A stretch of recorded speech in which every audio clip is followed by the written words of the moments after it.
तो देखिए पहला जो क्वेश्चन है, मोस्ट क्वेश्चन जो मैंने सेट देखे हैं अभी, उसमें 6 नंबर पे स्टार वाले क्वेश्चन हमें जरूरी करने हैं। सबसे मोस्ट क्वेश्चन में वही है। अब इसमें है रैंडम सब सैम्पलिंग। तो देखो रैंडम सब सैम्पलिंग होता क्या है, it is hold out method होता है जिसमें आप कोई भी लाइनें जो है, मल्टीपल लाइनें जो है वो कंप्यूटेशन में आप क्या कर सकते हो, रिवाइज कर सकते हो। रैंडम सब सैम्पलिंग का मतलब आप छोटे थोड़े टुकड़े जो है, पार्ट्स जो है वो आप क्या करते हो, यूज करते हो। इसमें मेनली ट्रेनिंग के लिए आप यूज करते हैं इसको। एक तो होता है क्रॉस वैलिडेशन, हो गया आपका क्रॉस वैलिडेशन में it use for instead of random subsampling it use in training. ज्यादातर ट्रेनिंग में यूज में आता है। इक्वल सबसेट होता है ट्रेनिंग के लिए, आपके टेस्टिंग करने के लिए भी काम में आता है और इसको हम लोग क्रॉस वैलिडेशन भी कहते हैं।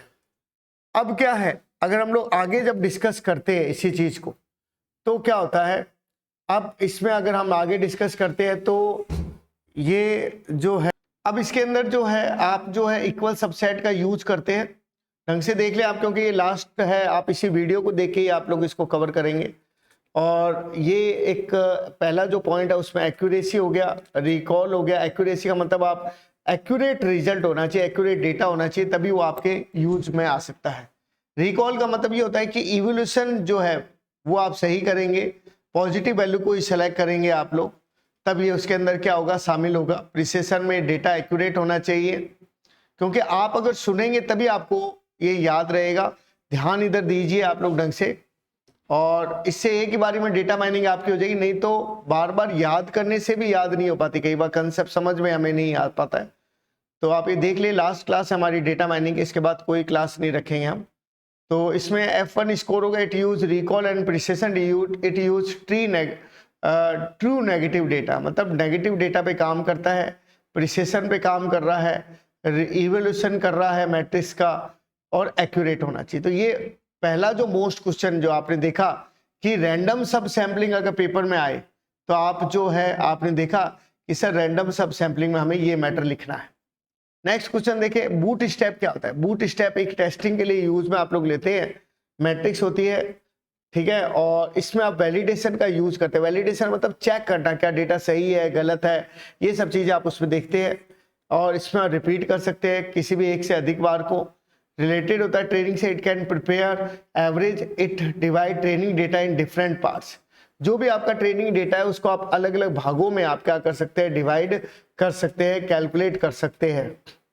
ये क्रॉस वैलिडेशन में यूज में आता है, मॉडर्न वैलिडेशन में यूज में आता है। तो आपको क्या समझ में आया, बूट स्टेप के बारे में क्या बातें समझ में आई। पहली चीज आप वापस से दोहराए, मेरे साथ में दोहराए, मन में दोहराए कि ये ट्रेनिंग में यूज में आ रहा है, ये मॉडल को तैयार करने में काम में आ रहा है, ये एवरेज जो कैलकुलेट करने के काम में आ रहा है, ये अलग अलग भागों में काम करने में यूज में आ रहा है। यही हमारा क्या होता है, रैंडम सब सैम्पलिंग होता है जो बूट स्टेप के साथ काम करता है। इसी तरह से एसोसिएशन एनालिसिस क्या होता है। एसोसिएशन एनालिसिस हम मोस्ट क्वेश्चन में भी देख लेते हैं साथ के साथ कि हमारे एसोसिएशन एनालिसिस है क्या कोर्स। अब देखिए एसोसिएशन एनालिसिस भी मोस्ट क्वेश्चन के अंदर है, 5 क्वेश्चन के अंदर हमारे दे रखा है। तो ये कह रहा है कि lift value maintain importance rule, it use जो है कहाँ यूज में आ रहा है, फिल्टर करने के काम में आ रहा है। तो एसोसिएशन अगर पूछा जाए तो देखिए सुने ढंग से कि एसोसिएशन जो है वो फिल्टर करने के काम में आ रहा है, वो सेटिंग करने के काम में आ रहा है, वो सपोर्ट वैल्यू आपको दे रहा है। तो वापस से दिमाग में डालें, एसोसिएशन एनालिसिस मतलब जो सपोर्टिंग वैल्यू आप दे रहे हो, जिससे आप फिल्टर कर रहे हो, जिससे आप क्या कर रहे हो, सेटिंग आप अरेंजमेंट प्रोवाइड करा रहे हो, ये सब चीजें उसके अंदर क्या हो रही है, प्रोवाइड हो रही है। अगर पेपर में पूछा जाए, जैसे कि मोस्ट क्वेश्चन के अंदर शामिल है, जो 5 स्टार वाले क्वेश्चन है वही ज्यादा जरूरी होते हैं हमारे। और उसके अकॉर्डिंग देखा जाए तो इसमें केवल यही कहा गया है, इसके 2 पार्ट होते हैं, एक हेड पार्ट होता है और एक हमारा कौन सा होता है, बॉडी पार्ट होता है। तो ये आपको स्टैटिक्स प्रोवाइड कराता है, कॉन्फिडेंस प्रोवाइड कराता है, और इसमें आप जो भी एसोसिएटेड आइटम है वो आप क्या करा सकते हो, एक्सेस कर सकते हैं। तो नेक्स्ट टाइम अगर आपको जरूरत पड़े तो इसी वीडियो को दोबारा रिवाइज करके देखें, क्योंकि इसके अलावा आप अपने कोई क्लास नहीं रखेंगे। इससे पहले अपने डेटा माइनिंग के 2-3 वीडियो बना चुके हैं, वो भी आप देख लें। तो फ्रिक्वेंटली पैटर्न हो गया। फ्रिक्वेंटली पैटर्न जो है मिनिमल सर्च होता है, जिसमें कैटलॉग डिजाइन हो गया, क्रॉस हो गया। स्टेप्स क्या होते हैं, सबसे पहले आप जैसे शॉपिंग के लिए जाते हैं, वहाँ एनालिसिस करते हैं, आप सोचते हैं क्या चीज परचेज करनी है। रूल क्या क्या होते हैं एसोसिएशन के, सबसे बड़ा ज्यादा से ज्यादा डेटा आप हैंडल कर सकते हैं। वापस से सुनिएगा, एसोसिएशन में आप ज्यादा से ज्यादा बड़ा डेटा हैंडल कर सकते हैं। जैसे आप परचेजिंग अगर आप कर रहे हैं, या कोई यूनिक आइडेंटिटी टेबल अगर आप यूज कर रहे हैं, डेटा एनालिसिस का अगर आप यूज कर रहे हैं, तो वहां पे आप बिग डेटा के साथ इसको आप काम में ले सकते हैं। जैसे कि आप क्या करते हैं, ग्रुप बना लेते हैं, मुझे ये ग्रुप खरीदना है। जैसे आप परचेजिंग के लिए जाते हो, कोई मार्ट के अंदर जाते हो, तो वहां पे यही सेम काम होता है। क्या क्या आर्टिकल है, वोकैबुलरी हो गया, एप्रोप्रिएट एल्गोरिथम हो गई, ये भी हमारे अलग से सिलेबस में दे भी रखे हैं और हमें समझने भी है। और it select right transaction from database, it include data set which is related with real world. Next question देखिए, फ्रीक्वेंट आइटम सेट। नेक्स्ट देखिए, फ्रीक्वेंट आइटम सेट मतलब ये हमारा 7 नंबर क्वेश्चन है एप्रोप्रिएरी के साथ, और अच्छा क्वेश्चन है, पेपर में पूछने लायक क्वेश्चन है। तो ये हम लोग देख लेते हैं। ये भी हमारा डेटा माइनिंग, इस तरह से टॉपिक हमारे सारे डेटा माइनिंग के कवर हो जाएंगे। अब देखिए नेक्स्ट जो है वो है फ्रीक्वेंट आइटम सेट है। तो ये क्या कहता है, एसोसिएशन को रिलेशन का यूज करता है, कैजुअल स्ट्रक्चर इसके अंदर रहती है, और ये ट्रांजेक्शन करने में काम में आता है डेटाबेस को, रिलेशन डेटाबेस के लिए। बास्केट डेटा एनालिसिस हो गया, क्रॉस मार्केटिंग हो गया, कैटलॉग डिजाइन हो गया, लॉस रीडर हो गया। तो बास्केट डेटा एनालिसिस क्या होता है, सुनिएगा ढंग से। बास्केट डेटा एनालिसिस, सुनेंगे नहीं आप, सुनते नहीं है, ध्यान नहीं देते हैं, तभी आपकी डेटा माइनिंग में दिक्कत रहती है। मतलब अगर आप मार्केटिंग को बढ़ाना चाहते हैं तो अब आपको बास्केट डेटा एनालिसिस की जरूरत पड़ेगी। सिंपल सी बात, आप कार्ट यूज करते ही है तो वहां बास्केट डेटा एनालिसिस होता है। ट्री काउंटिंग का क्या मतलब है, हैश ट्री काउंटिंग, ये चेक करता है कि ट्रांजैक्शन कितने हो रहे हैं। तो आप क्या देख रहे हैं, बास्केट एनालिसिस आप देख रहे हैं, हैश ट्रांजैक्शन कितने हो रहे हैं, वो आप ट्रांजैक्शन पे नजर रख रहे हैं। ये सब टॉपिक क्या है, फ्रीक्वेंट हमारा आइटम सेट है। बढ़िया क्वेश्चन है, बढ़िया क्वेश्चन में काउंट किया जाता है। इसके साथ एप्रोप्रियरी जो है वो पूछी जाती है, एल्गोरिथम, अच्छा टॉपिक है। तो आपको सुनने की जरूरत है, केवल सिंपल सी बात है, ट्री काउंटिंग हो गया, फ्रीक्वेंट पैटर्नली हम लोग कौन सा डेटाबेस यूज करते हैं, वो सब चीजें उसमें आती। तो इसमें ब्रूट फोर्स अप्रोच हो गया, एक्सपेंसिव हो गया, ये सब चीजें उसके अंदर आ जाएगी। तो इसमें फॉलोइंग प्रॉब्लम आ सकती है, नंबर ऑफ कैंडिडेट की, एप्रोप्रिएट प्रिंसिपल का हमें ध्यान रखना पड़ता है, ट्रांजैक्शन का हमें ध्यान रखना पड़ता है, आइटम सेट को हमें काउंट करना पड़ता है, कंप्लीट आइटम सेट कितने हैं ये हमें देखने पड़ते हैं, एक्सपेंसिव क्या है। तो ये सब चीजें क्या है, ब्रूट फोर्स अप्रोच है। कैसी अप्रोच है, ब्रूट फोर्स अप्रोच। ये क्या कर रही है, ये कंप्लीट सर्चिंग कर रही है, ये क्या कर रही है, काउंटिंग कर रही है, ये क्या कर रही है, मिनिमाइज नंबर ऑफ कैंडिडेट। तो ये सब चीजें उसके अंदर क्या है, शामिल है। It minimise number of transaction, it minimise matching, ये सब चीजें। अब ये एप्रोप्रियरी और ये देखिए दोनों एक दूसरे के साथी ही है। आप एक टॉपिक को पढ़ेंगे, दूसरा टॉपिक अपने आप कवर हो जाए। तो एप्रोप्रियरी का प्रिंसिपल क्या होता है, इट चेक आइटम सेट। मैं आपको बता रहा हूं कि आप बास्केट का एनालिसिस कर रहे हैं, आप ट्रांजैक्शन का एनालिसिस कर रहे हैं, आप ब्रूट फोर्स एल्गोरिथम यूज कर रहे हैं। तो बात को सुने, मैं तभी बार बार दोहरा रहा हूं ताकि आपको याद करने में दिक्कत ना आए, कुछ मैटर आप सुना हुआ लिख पाए। एप्रोप्रिएरी प्रिंसिपल होता है, it check item set, item set must be frequent. जो भी आइटम आप परचेज करते हैं वो फ्रीक्वेंटली होता है। तो इसमें आप क्या करें, फ्रीक्वेंट आइटम सेट हो गया, इसमें आप आइडेंटिफाई कर रहे हैं कौन सा आइटम जो है वो ज्यादातर यूज में आ रहा है, और कैंडिडेट कौन सा कर रहे हैं, डेटाबेस में आप किसको स्टोर कर रहे हैं। एल्गोरिथम की अगर बात करते हैं तो आर अग्रवाल, आर श्रीकांत था, साइंटिस्ट है, उन्होंने ये हमारे इंडिया के अकॉर्डिंग इस एल्गोरिथम को दिया था। फ्रीक्वेंट आइटम सेट, जो आइटम हम लोग बार बार परचेज करते हैं, आप देखते हैं अमेजन पे हो गया, ये एग्जांपल आप याद रखें, अमेजन हो गया, फ्लिपकार्ट हो गया, ऑनलाइन जो भी हम लोग परचेजिंग जहां से करते हैं, जितने हम लोग ट्रांजेक्शन करते हैं, ऑनलाइन वर्क जो हम लोग करते हैं, डेटा को कलेक्शन जो करते हैं, ये सब बातें हमारी इसके अंदर बताई जाती है। नॉलेज अबाउट आइटम सेट हमें पता होना चाहिए, क्या उसकी एफिशिएंसी है, उसके अकॉर्डिंग हम एप्रोप्रियरी जो एल्गोरिथम है वो हम लोग यूज करते हैं। तो इसका मतलब मोनोटाइजिंग, मोनोटोनिसिटी प्रॉपर्टी हो गया, सबसेट का यूज करना, मतलब उस आइटम के अंदर भी और कई आइटम निकल जाते हैं। जैसे मान लो एसी खरीद के ला रहे हो तो साथ में आपको उसका स्टेबलाइजर यूज लेना पड़ता है, या इस तरह के आइटम उसके साथ जुड़े हुए होते हैं। तो जैसे पेंसिल हो गया, इरेजर हो गया, उसके साथ यूज में आ रहा है। तो लिमिटेशन क्या होता है, स्लो होता है, it require more item set, अधिक आइटम सेट की इसको जरूरत पड़ती है, एफिशिएंट अप्रोच इसके अंदर रहता है, कॉस्टली है, टाइम वेस्टिंग एल्गोरिथम है। एप्रोप्रिएरी कैरेक्टरिस्टिक्स की अगर हम लोग बात करें तो ये कैलकुलेट करता है, एसोसिएशन रूल के अकॉर्डिंग ये वर्क करता है, एनालिसिस करता है, कस्टमर को परचेज करने में आपको मदद करता है, ये सब चीजें उसमें आती है। तो यही है एसोसिएशन रूल, वही सेम जो बिग बाजार वाला इसने एग्जांपल दिया हुआ है। कॉम्बो पैक हम लोग यूज करते हैं। जैसे कॉम्बो पैक में क्या होता है, जो पर्सन जो होते हैं वो ज्यादातर उसको क्या कर लेते हैं, एक्सेस कर लेते हैं। भाई एक के साथ दूसरा आइटम आ रहा होता है तो वो दूसरा आइटम भी उसको ले लेता है। तो ये सब चीजें एप्रोप्रिएटरी एल्गोरिथम में शामिल है। देखें एकदम बेसिक से कंसेप्ट है, नॉर्मल कंसेप्ट है। इसी तरह से फ्रीक्वेंट प्रोडक्ट सेट में ये यूज में आता है। सपोर्ट है, कॉन्फिडेंस है, लिफ्ट ये देना। सपोर्ट में हम लोग इंक्रीज कर सकते हैं डिफॉल्ट प्रॉपर्टी को, ट्रांजेक्शन को डिवाइड कर सकते हैं, टोटल ट्रांजेक्शन को। कॉन्फिडेंस अगर हमें निकालना है तो कितने कॉम्बो पैक है, कितने टोटल नंबर ऑफ ट्रांजेक्शन है, वो सब चीजें उसके अंदर क्या होती है, काउंट होती है। तो लेफ्ट के अंदर मतलब जो रहेंगे ट्रांजेक्शन टोटल के अंदर, वो सब चीजें उसके अंदर शामिल है। तो आप सुन रहे हो तो आपको बात समझ में आ जाएगी, मेरी बात को समझ रहे हो कि आपने क्या देखा, कॉन्फिडेंस क्या था, कॉम्बो पैक था, टोटल ट्रांजैक्शन कितने हो रहे थे। सपोर्ट में आपने देखा कि कैसे हम लोग डिफॉल्ट जो आइटम हमारे बिकते हैं हम उस पर हम लोग वर्क कर रहे हैं। और इसी तरह से सपोर्ट हो गया, कॉन्फिडेंस हो गया, लेफ्ट हो गया। ये एप्रोप्रिएटरी एल्गोरिथम, देखो मैं दोबारा से दोहरा रहा हूँ, रिलेशन को हम लोग देख रहे हैं, एसोसिएशन रूल को हम लोग अप्लाई कर रहे हैं, और ये सब चीजें एप्रोप्रिएटरी एल्गोरिथम में हमने, और आइटम सेट को हम ज्यादा से ज्यादा बेचना चाह रहे हैं। तो चीज को एक बार देखे, दोहराए। 2 स्टेप अप्रोच भी होता है और ब्रूट फोर्स भी होता है। तो इसमें हम एनालिसिस रूल का उपयोग लेते हैं। हम देखते हैं कि कॉन्फिडेंस लेवल हमारा क्या है, कैसे हम लोग उस आइटम को बेचने में हम लोग यूज में ले रहे हैं। 2 स्टेप अप्रोच में क्या होता है, एसोसिएशन रूल होता है, बेटर होता है ब्रूट फोर्स की तुलना में। फ्रिक्वेंटली टेबल हम लोग बता देते हैं कि भाई ये हमारा डेटा जो है वो बार बार यूज में आ रहा है। तो हाईएस्ट कॉन्फिडेंस लेवल हो गया। एडवांटेज ये आपको बताइए, लार्ज आइटम सेट के साथ में काम कर लेता है। एक्सपेंसिव मेथड है ये, इसका नुकसान हो गया और इसको समझना पड़ता है, फिर ये अप्लाई होता है।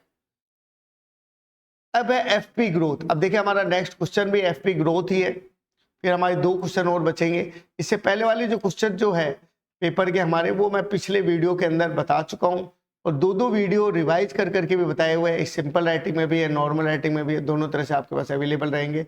और what is FP growth, FP growth होता क्या, ढंग से सुनिएगा, मैं एक एक पॉइंट टू पॉइंट आपको बता रहा हूँ। एप्रोप्रिएटरी रूल, देखो सुनने से आपकी दिक्कत ये रहेगी, आपको याद नहीं करना पड़ेगा, आपका आराम से काम निकल जाएगा। एप्रोप्रिएटरी एल्गोरिथम के बाद में एफपी ग्रोथ है। अनसुपरवाइज्ड लर्निंग टेक्निक है।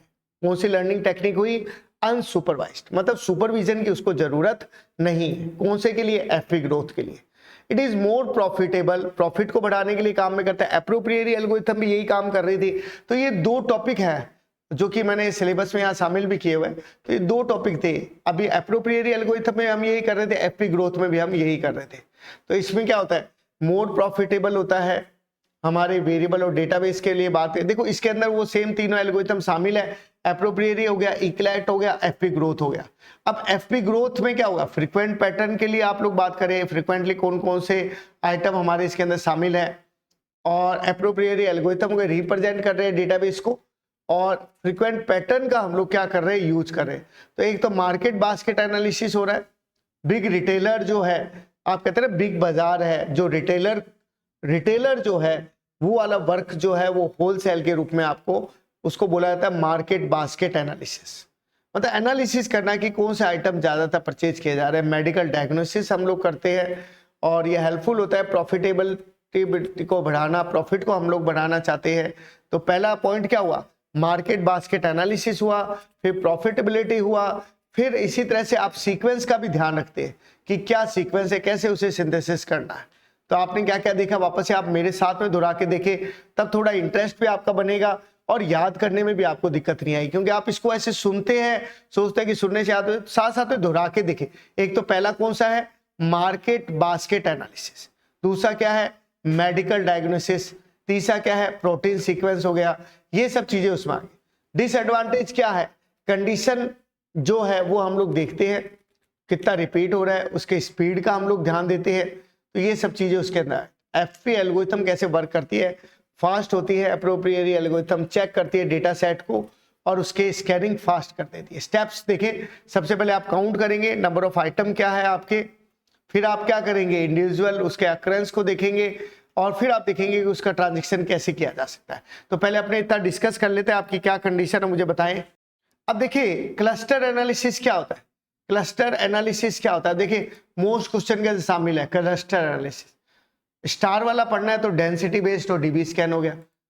अब देखो क्लस्टर में क्या होता है, ग्रुप ऑफ मेथड, कितने हमारे ग्रुप ऑफ मेथड है जो बिलोंग कर रहे हैं सेम क्लास से, सिमिलर ऑब्जेक्ट है। और क्लस्टर जो होता है प्रोसेस करता है ग्रुप बनाने में। अब्स्ट्रैक्ट ऑब्जेक्ट क्लास होगी क्लस्टर, मतलब कुल मिला के हमारे पास डेटा की बातें चल रही है। डेटा आज के समय में जिसके पास है वो उसी का ही वर्क है। तो डेटा साइंस की हमारी बात चल रही है, उसका क्लस्टर हम लोग बना रहे हैं, उसको हम लोग ट्रीट कर रहे हैं। तो ये सब चीजें उसके अंदर आ रही है। अभी तक देखिए, आप देखने की बस 5 मिनट की आपको जरूरत है। और एप्लीकेशन क्या होती है क्लस्टर की, ब्रॉडली यूज होते हैं, मैंने कई एप्लीकेशन में आप यूज करते हैं। जैसे मार्केट का रिसर्च आप कर रहे हैं, पैटर्न को रिकॉग्नाइज कर रहे हैं, डेटा का एनालिसिस कर रहे हैं, इमेज की प्रोसेसिंग कर रहे हैं। क्लस्टर जो है वो मार्केट डिस्कवर करता है, मार्केट को पहचानता है कि क्या है उसके अंदर, क्या चल रहा है, कैसे हम लोग उसके बढ़ा सकते हैं, उसकी कैटेगरी को हम लोग कैसे बढ़ा सकते हैं। अब देखो क्लस्टर एनालिसिस की डेफिनेशन आ गई। क्लस्टर क्या हो गया, ग्रुप ऑफ मेथड हो गया, प्रोसेस हो गया। ग्रुप बनाना होता है आपको, अब्स्ट्रैक्ट ऑब्जेक्ट हो गया, क्लासेस हो गई, जो नॉर्मल कंसेप्ट है वो हम लोग यूज कर रहे हैं, उसी को हम लोग अब्स्ट्रैक्ट कहते हैं। प्रोग्रामिंग लैंग्वेज है, हम उसी को अब्स्ट्रैक्शन कहते हैं। फर्स्ट पार्टीशन हो गया, डेटा का ग्रुप आपने बनाया। कुल मिला के आपके जितने भी डेटा आइटम है उसका आप लोग क्या बना रहे हैं, ग्रुप बना रहे हैं। तो इसमें क्या होता है, क्लस्टर एनालिसिस से broadly use in many application, कई एप्लीकेशन में ये यूज में आता है। क्लस्टर जो है मार्केट डिस्कवरी करने में काम में आता है, इसके अलावा ऑब्जर्वेशन करने में काम में आता है। क्रेडिट कार्ड के फ्रॉड जो होते हैं वो भी हम लोग इसमें ऑब्जर्व कर सकते हैं। लोकेशन वाइज हम पता कर सकते हैं कि कौन से लोकेशन पे ज्यादा डेटा के अकॉर्डिंग वर्क हो सकता है। तो क्या होती है क्लस्टरिंग की आवश्यकता है, स्केलेबिलिटी कर सकते हैं, मतलब बढ़ा सकते हैं, ज्यादा से ज्यादा उसका डेटाबेस का यूज कर सकते हैं।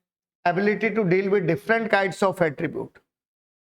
अब आप देख रहे हैं इसके अंदर, देखिए मैं वापस से बताता हूँ, स्केलेबिलिटी, हमें बड़े डेटाबेस पे काम करना है, हाईली स्केलेबल होना चाहिए। क्लस्टरिंग एल्गोरिथम का हम लोग यूज कर रहे हैं, हम डील कर रहे हैं अलग अलग एट्रीब्यूट के अनुसार भी। ये इतने सब तरह के आइटम हमारे पास में अवेलेबल रहना चाहिए, सब तरह का डेटा हमारे पास अवेलेबल रहना चाहिए। हम डिटेक्ट करते हैं, उसकी मेजरमेंट करते हैं कि छोटे साइज का डेटा कौन सा है, मतलब कम क्वांटिटी वाले होते हैं, जैसे पेंसिल हो गए, वो हमें ज्यादा जरूरत पड़ती है, उसका डेटा हम ज्यादा मंगा लेते हैं। हाई डायमेंशन का हम लोग याद रखते हैं और उसका हम लोग ज्यादा स्पेस रखते हैं। तो वो सब डेटा से intra operability, maintain interpreter and usable data.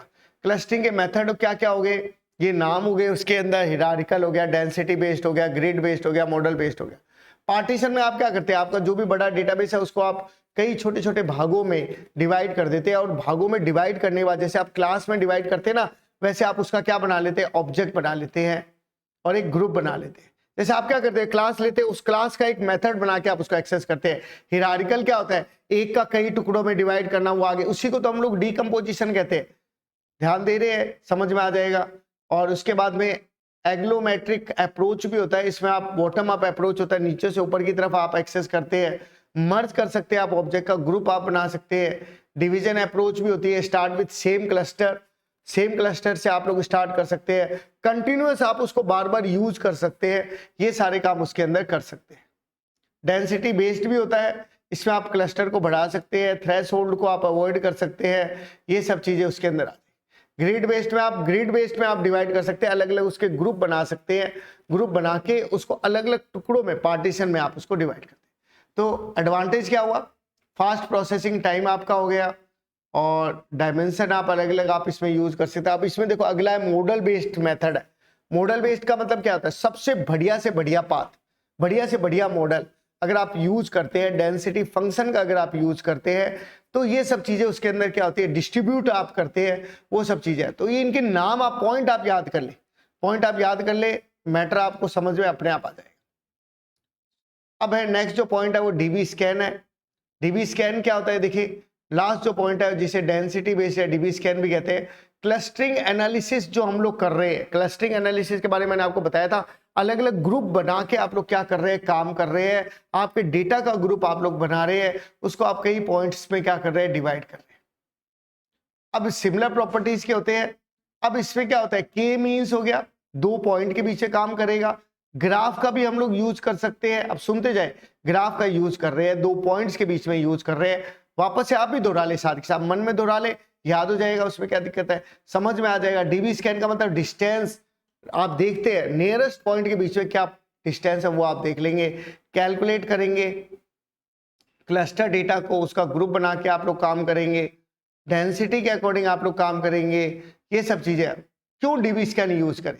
एक तो पार्टीशन मेथड के अकॉर्डिंग काम करता है। अभी मैंने 2 मिनट पहले ही आपको जो पिछले वाला जो टॉपिक हमने किया था मोस्ट क्वेश्चन का, जिसमें था क्लस्टर एनालिसिस डेंसिटी बेस्ड, उसका ही पार्ट है पार्टीशन। पार्टीशन मेथड का यूज करता है, अलग अलग ग्रुप बना लेता है, जैसे ग्रिड मेथड भी आया था, हिरारिकल मेथड भी आया था। तो अवॉइड नॉइस, नॉइस को अवॉइड करें। नॉइस अवॉइड करेंगे तो एक्स्ट्रा जो डेटा है वो हट जाएगा, जो बेफालतू आपका डेटा एक्स्ट्रा है कवर कर रहे हो। ईपीएस हो जाएगा, डिफाइन करेगा negativehood around neighbourhood around the data point, मतलब जो आसपास के जितने पॉइंट्स है आसपास उससे रिलेटेड जो डेटा है उसके पास का जो डेटा वो ये एक्सेस करवाता है। तो जितना छोटा छोटा आप ग्रुप बनाएंगे उससे एक बड़ा ग्रुप आपका बन जाएगा। मिन पीटीएस होता है, इसमें number of PTS with in APS radius. जो आप एक पर्टिकुलर एरिया देख लेते हो उसमें आप देख लेते नंबर ऑफ पॉइंट पीटीएस कितने हैं, जो ये डेटा आप जो सर्च कर रहे हैं वो कितना है। 3 प्रकार के होते हैं, आपका कोर पॉइंट्स हो गया, इसमें विद इन एपीएस हो गया, बॉर्डर पॉइंट्स हो गए आपके, और इसी तरह से नॉइस और आउटलायर्स हो गए, ये से 3 हो गए। तो डीबी स्कैन के एल्गोरिथम में सबसे पहले आप नया क्लस्टर बनाएंगे, रिकर्सिव मेथड का यूज करेंगे, डेंसिटी को कनेक्ट करेंगे, नंबर ऑफ पॉइंट्स में ध्यान देंगे, चैनिंग प्रोसेस का यूज करेंगे, एक एक के बाद जोड़ते हुए इटरेशन का यूज करेंगे, ये सब चीजें हम उसमें करें। नुकसान क्या होता है? नुकसान यही होता है कि स्फेरिकल क्लस्टर होता है, कई बार वो दिक्कत आ जाता है, डेटा का एक समूह बन जाता है, ग्रुप बन जाता है, तो सेंसिटिव डेटा होता है तो उसमें भी दिक्कत आ सकती है। और इसके अलावा नंबर ऑफ क्लस्टर प्रायोरिटी में भी दिक्कत आ सकती है, प्रायोरिटी वाली भी इसमें दिक्कत आ सकती है। तो मैं वापस से एक बार दोहरा देता हूँ, सारा आपके बेसिक से पॉइंट आपके दोहरा देते हैं, फिर अपने उसको वापस से आपसे पूछ लेंगे भी क्या। तो क्लस्टर में आपने क्या देखा? क्लस्टर का मतलब ग्रुप ऑफ मेथड थे, डेटा का आप एक कलेक्शन बना रहे थे, और उसके अलावा फिर आपने एप्लीकेशन देखी कहाँ, मार्केट में, पैटर्न रिकॉग्नाइजेशन में। तो सुन ले आप वापस से, तो वापस से याद हो जाएगा। फील्ड बायोलॉजी के फील्ड में भी यूज में आता है, अलग अलग अर्थ ऑब्जर्वेशन करने में जो आता है, स्केलेबिलिटी हम उसको बढ़ा सकते हैं, अलग अलग एट्रीब्यूट का हम लोग उसमें यूज कर सकते हैं, उनके अलग अलग शेप हो सकती है। हाई डायमेंसिटी का मतलब होता है उसका अलग अलग डायमेंशन के अकॉर्डिंग हम उसको देखते हैं। इंट्रा ऑपरेबिलिटी हो गया, क्लस्टरिंग मेथड हो गया, उसमें अलग अलग मेथड हो गए, पार्टीशन में अलग अलग पार्ट बना के हम लोग क्या करते हैं, काम करते हैं। डेंसिटी बेस्ड भी होता है, ग्रिड बेस्ड भी होता है, मॉडल बेस्ड भी होता है। तो पार्टीशन में क्या होता है? पार्टीशन मैंने बताया कि अलग अलग क्लस्टर के अलग अलग पार्टीशन आपके बन जाते हैं, जिसपे हम लोग क्या करते हैं, काम करते हैं। और इसी तरह से हिरारिकल डीकम्पोजिशन भी होता है, जिसमें हम लोग जो है एग्लेंसिव अप्रोच भी हो गया, डिविजिबल अप्रोच भी हो गया, वो हम लोग इसे होता है। तो बॉटम अप हो गया, नीचे से ऊपर की तरफ अगर हम लोग काम करते हैं, डिविजनल अप्रोच भी हो गया, और डेंसिटी बेस्ड अप्रोच हो गया, जिसमें थ्रेशोल्ड को हम लोग अवॉइड करते हैं, डेंसिटी बेस्ड को अवॉइड करते हैं। ग्रिड बेस्ड हो गया, जिसमें हम उसके ग्रुपिंग बना के काम करते हैं। मॉडल बेस्ड, तो ये सारे इनके मॉडल के आपको नाम याद करने हैं।